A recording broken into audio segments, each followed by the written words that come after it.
With the college football season officially upon us, I got to ask you guys, do you have a ticket to board the Florida hype train? Because no team this offseason has received more hype than the Florida Gators. You got DJ Lagway, who's been hyped up as the new messiah of Florida football. I'm just talking about in the football sense. In the football sense, DJ Lagway essentially has been talked about as a football god.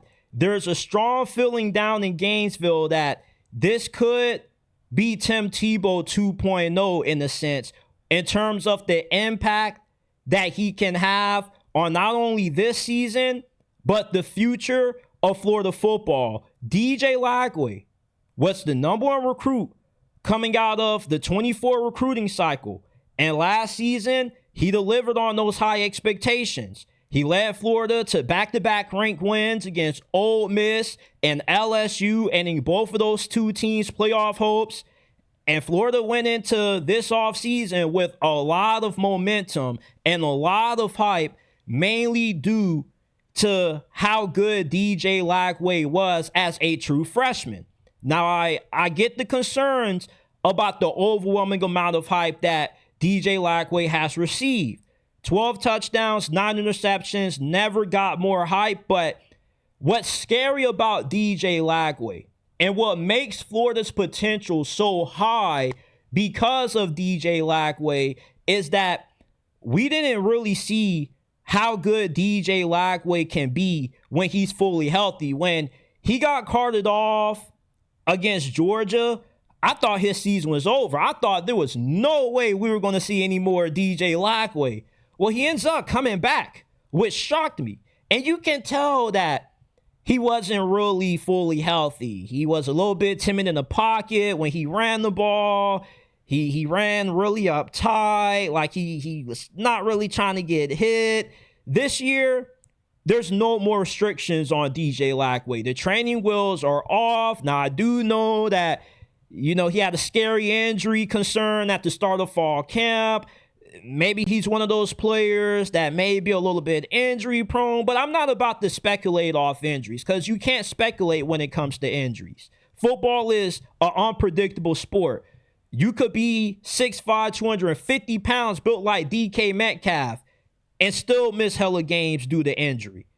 Some of the more durable guys tend to be the smaller guys. So I'm not about to project injuries on DJ Lagway because you can't really project injuries with just how random they are. But what we can project is the impact that DJ Lagway will have on Florida this year if he truly is able to live up to the hype. And if he does, college football should be extremely terrified of what Florida's going to be this year, because DJ Lagway has the kind of ability to just take over a game when everything is going wrong.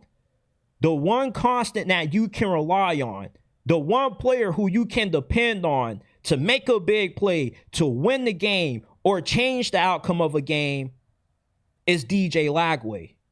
His talent, his skill set is what makes Florida such a dangerous team. Also, the supporting cast that DJ Lagway has around him is really good as well. Everybody has kind of been underestimating the star power that Florida has on their team. They got a top 10 offensive line. They got an All-American at center. They have a bunch of explosive, dynamic wide receivers. Eugene Wilson, who missed the majority of Florida's season last year, had an outstanding freshman campaign a few seasons ago. He's back.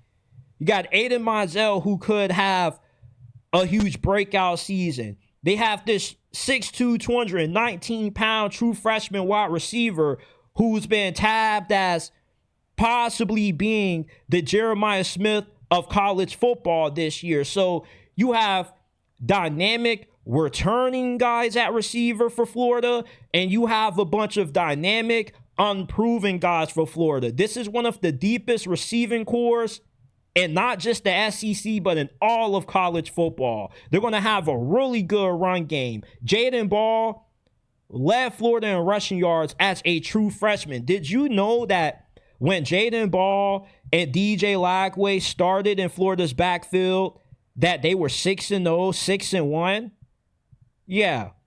A large reason why Florida gave Billy Napier this 4th year is because 70% of Florida's NIL money, according to reports, is wrapped up in Florida's younger players.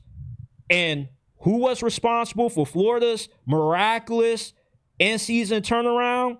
The younger players that they were dependent on due to injuries. Florida never intended to play DJ Lagway last year the amount that he did because nobody expected for Graham Mertz to get injured.